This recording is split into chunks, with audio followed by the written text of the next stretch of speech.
Hello and welcome to this episode of Bridging the Gap. I'm your host, Adam Montella. And today we're going to be talking about strategic communications for higher education, sensitive and controversial issues. There's been quite a bit of groundswell on campuses and in social media about very sensitive and controversial topics of late. This is not something new, but the pace in which issues emerge are becoming very rapid. Joining me today to make sense of all of this is very special guest, Mark Basnight, who's the Vice President of Strategic Communications and Incident Response for SummitET. He's the former co-director and communications analyst for the Public Affairs, Science and Technology Fusion Cell at Argonne National Laboratory. He's a retired master public information officer for the City of Charlotte's Fire Department and the Charlotte-Mecklenburg County Emergency Management Office. Joining Mark is Holly Hardin, who's the Director of Strategic Communications for SummitET. Holly holds an MS in Adult Education and served as the former communications analyst for the Department of Energy's NNSA program and an emergency management team lead for the Oak Ridge Institute for Science and Education, and former co-director of the Public Affairs, Science and Technology Fusion Cell at Argonne National Labs. Rounding out the team today is Dr. Ron Edmond. He's a former acting director of Oak Ridge Institute for Science and Education, an emergency management laboratory. Dr. Ron's been a guest lecturer at Rutgers University Leadership Academy and also a crisis communications instructor at Lee University. Welcome to the show today. Thank you. Hi, thanks.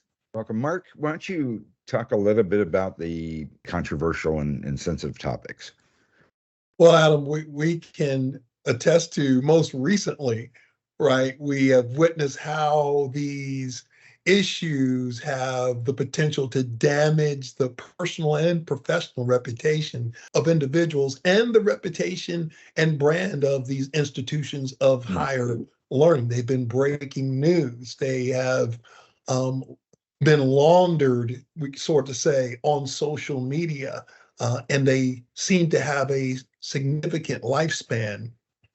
And they have a lot of impacts, don't they?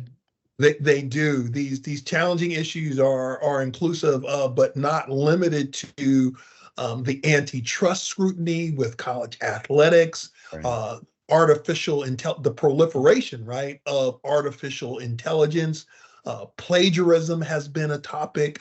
Research integrity has also been an issue. Free speech, diversity, equity, and inclusion, along with race relations. And that's just to mention a few.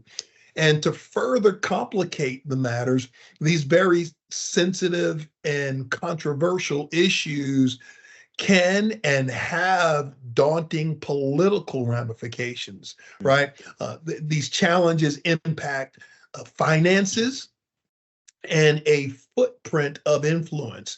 University issues can go beyond the boundaries of the campuses, and they have local, regional, and even national effects. What we're speaking of is not theory. We're not talking about speculation or opinion.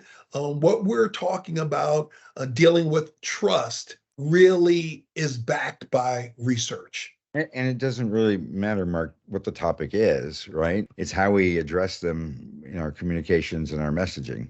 And Holly, I know you've done a lot of research on the kind of statistics and facts about this to back up our, anecdotal information that we see the news. We're watching all these things play out on TV or in social media and X and Facebook and Instagram. What are the real facts here? Right, Adam. Yeah, the data backs this up. In fact, we've seen a decline in the public's trust in higher education.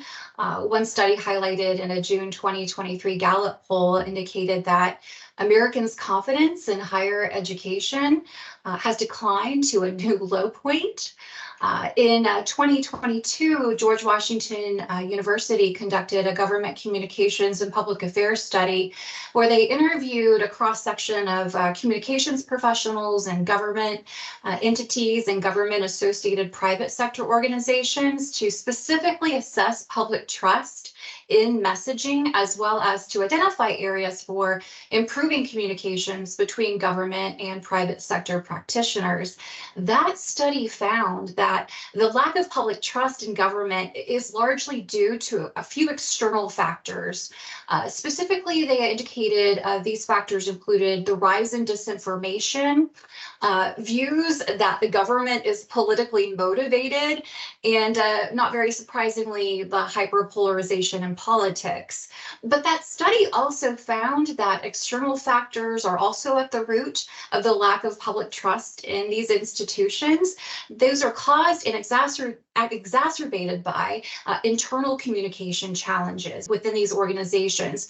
Specifically, they identified an outdated one-size-fits-all approach and excessive bureaucracy, which leads to inefficiency, disorganization, and not surprisingly, a slow sharing of information.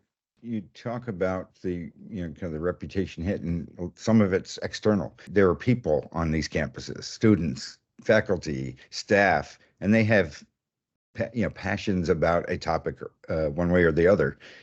Those don't stop at the campus border. They creep into the fabric of daily life on a campus. So, Mark, could you talk a little bit about the gap that exists between what we used to know as public affairs or media relations or public relations, and where we need to be today because of this faster than life news cycle? Yeah, Adam, universities, our experience has been universities are well versed and experienced in handling the everyday crisis. However, these new and emerging communication issues present unprecedented challenges that will require additional training, exercises in order for them to be prepared to respond to these incidents. I mean, let's face it, reputations are won or lost in a crisis. I'd ask the audience, what's the best handled crisis you've ever heard of? And if you can recall it, can you tell us, like, what went right? What did you learn? What could have gone better? So if we choose well, we can maintain trust before it's lost. We want to maintain that rapport, right? My experience, it's usually the ones we've not done so well that we remember the most, that kill a reputation or cause you to dust off your resume again. Credibility and trust are the key factors here. It sounds like, Dr. Ron, your experience in working in that arena, how important is credibility and trust? It's really very important if you expect your stakeholder audience to accept your messaging. You, as a spokesperson or the face of the college or university that you're representing, must be perceived as being a trustworthy and credible source of information. So a lot of people ask me, so how can I be perceived? What are the characteristics that I must exude or demonstrate to the audience so that they'll trust me? Well, there are 4 key ones that we need to understand and be able to incorporate into our persona, as it were. Those are empathy and caring, competence and expertise, honesty and openness, commitment and dedication. Those are the 4 baseline. And if you can demonstrate those during a crisis, then it's more likely that your audience will take your message and internalize it and see how it affects them and their belief systems. And then they can move from there, making their decisions of how to go forward in dealing with this particular crisis, whatever it happens to be.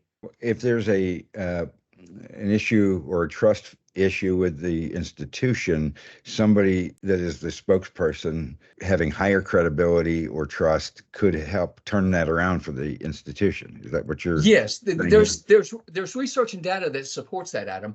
Basically it's a simple premise. A lower credible source attaching themselves to a higher credible source gains credibility. So it's very critical that your spokesperson have that or be perceived as having that credibility so that they can shoulder, if you will, the university or the college that they're representing during a crisis situation. Yeah, and just to build upon, Ron, what you mentioned about what makes an effective spokesperson or representative, of your crisis, for example. The other thing I would add to that, in addition to not only conviction, compassion, and optimism, would also be validation. Validation is another huge aspect we really need to start incorporating into this. Validating our stakeholders' perspectives by listening and acknowledging that we're receiving their message as well. That is vital. Holly, I've heard you talk about what makes effective crisis communications response. What is that? An effective crisis response is really comprised of two simple things: what we do and what we say. There's a common expectation that applies to all stakeholders across all crises. Every stakeholder expects that you care. And a foundational strategy in a crisis is a timely demonstration that you care, and a persistent demonstration that you still care for as long as that expectation exists. And statements and actions that are stakeholder centric, for instance, customized strategies and messages focused for students, for parents, for staff, your board of directors, are all critical here. Again, we don't live in a one-size-fits-all communication world anymore. So developing communication strategies for each stakeholder group helps to instill that confidence in the university's ability to manage those sensitive or controversial issues. Yeah, so we literally don't have a second chance to make a first impression, right? That's right. First impressions are sticky. Yeah, I'm going to throw that one over to Dr. Ron. Yes, in fact, you have 3 seconds to make that first impression. Wow. That's not a lot of time. No. And so you've got to be on your game when you are delivering your message, whether it be virtually or in person, or ever how you decide to deliver, even in the written word. It's important that you're perceived in a positive manner. But if I could back up for just a half a second about the crisis communication continuum, there are 5 components that you need to be aware of as you're developing your communication, and that's the pre-crisis, the initial phases, the maintenance of your messaging, the resolution, and the evaluation. And you'll see that on our graphic here, that the different steps that are involved in that particular continuum. And I would suggest very strongly that we adopt that and adapt that to our communication in the higher education community. How does that translate to that initial phase? You know, I've heard it referred to as the golden hour. We don't have an hour to communicate.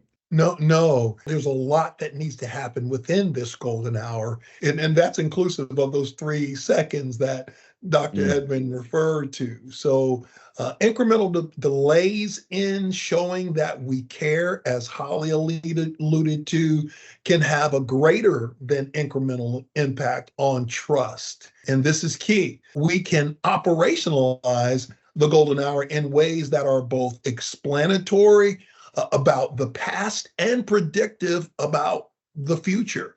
The cycle of human interaction through digital technology largely dictates the golden hour. But now we are in a 24-hour news cycle.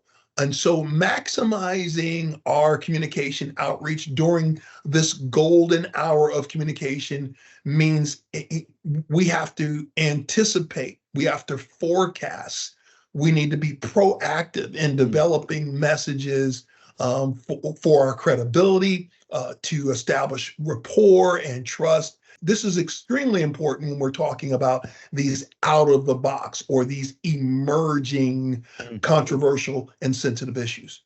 Perfect explanation there, Mark. And Holly, I know you've got some research that actually backs this up. Yeah, researchers built a whole equation around when they were working for the Navy. This was over 5 decades ago, but it's the rule of 45 minutes, 6 hours, 3 days, and 2 weeks. And basically what that equation states is, or shows rather, is that if we can show that we care or demonstrate that we care within the first 45 minutes, we can typically resolve the risk to us if people will see that we do care. And if we can consistently show that we care thereafter, we can maintain that trust. But if we can't show that we care within 6 hours, it will be evolving on digital media. As Mark indicated, the narrative will be largely overtaken by opportunists or other influencers that have a louder voice or more clout than us.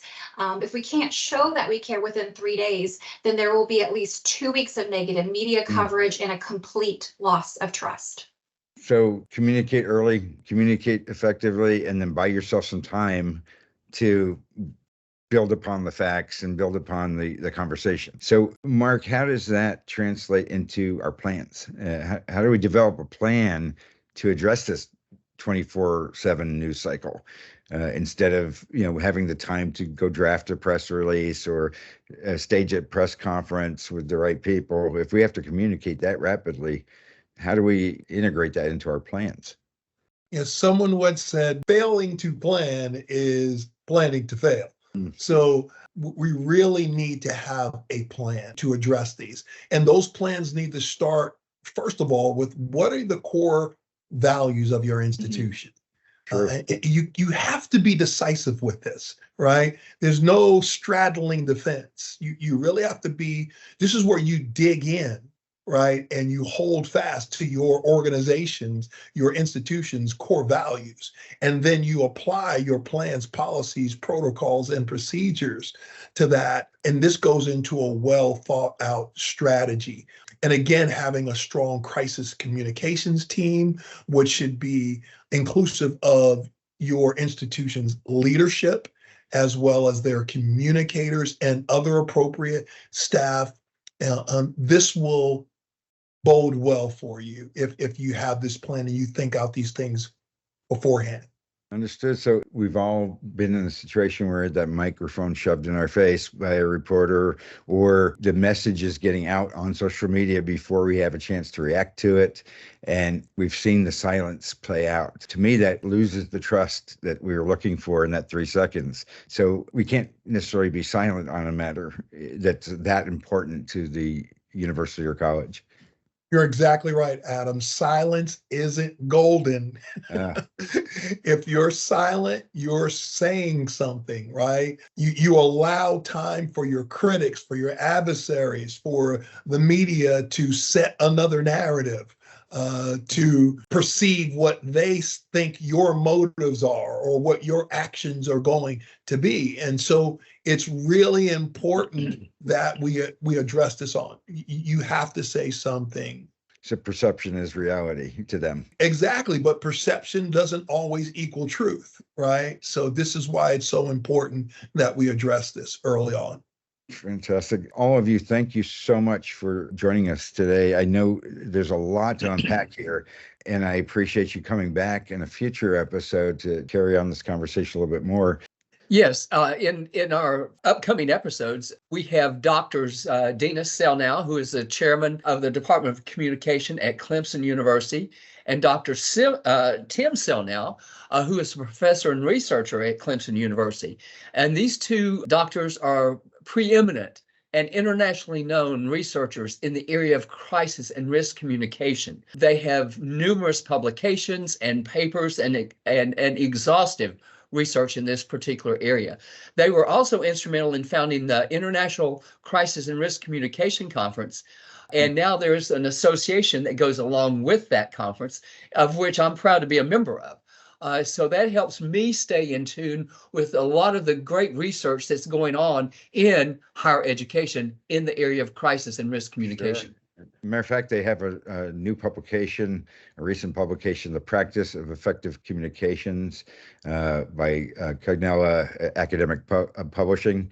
We are looking forward to them joining us on the next episode. Also, I'm pleased to announce that we're going to have you back for a deeper dive into this topic on an upcoming webinar in March this year. If you go to SummitET, SummitET.com, you'll find a link to register and find out a little bit more about that webinar. Thank you, all three of you, for being here today and sharing your years of wisdom with this audience.